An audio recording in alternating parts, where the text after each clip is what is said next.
Good evening. I'm Pat Harvey. I'm Rutabaga Shabazi.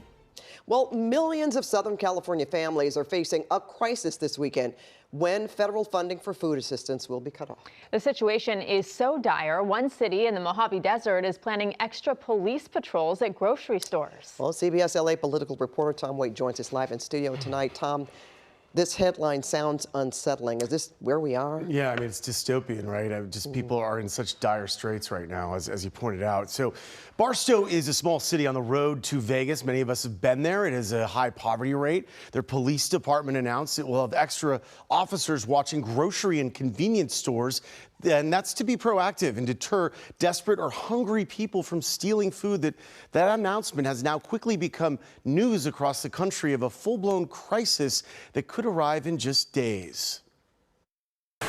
Southern California food banks bracing for a surge of hungry families.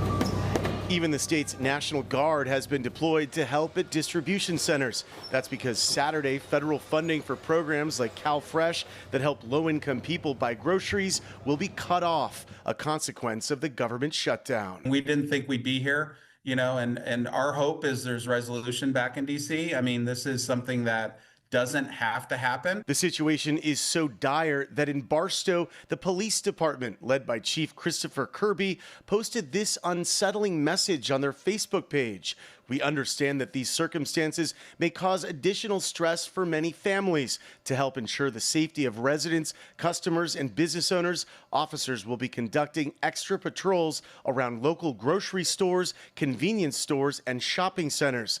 The chief does not cite any specific threats, but says the city wants to be proactive. Almost a quarter of Barstow's residents live below the poverty line, higher than the state average. If the government doesn't reopen, 5.5 million Californians and millions more across the country who rely on food assistance will be impacted. This is real people's lives that we're dealing with, and there's children and, elderly people and families that are going to go hungry if things like this happen. In Washington, Democrats who have voted against reopening the government until Republicans agree to fund health care subsidies pushed for a vote to approve funding for SNAP during the shutdown. SNAP is the federal funding source for programs like CalFresh. Republicans lashed out at the proposed funding extension and blasted Democrats for keeping the government shut down. And you all have just figured out 29 days in that, there might be some consequences. Donald Trump has made the decision to let people across this country go hungry. The head of LA Food Bank says it's all hands on deck, and they're preparing for mass food distribution and long lines, similar to what we saw during the pandemic. Yeah, we're really worried about kind of the overall demand and need.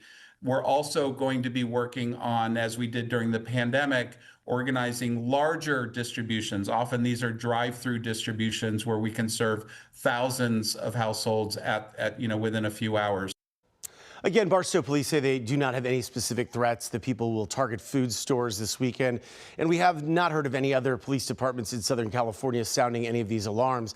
That said, the New York Post reporting tonight, social media is full of people vowing to do whatever it takes to feed their families if federal benefits end. Pat. All right, thanks for that reporting, Tom.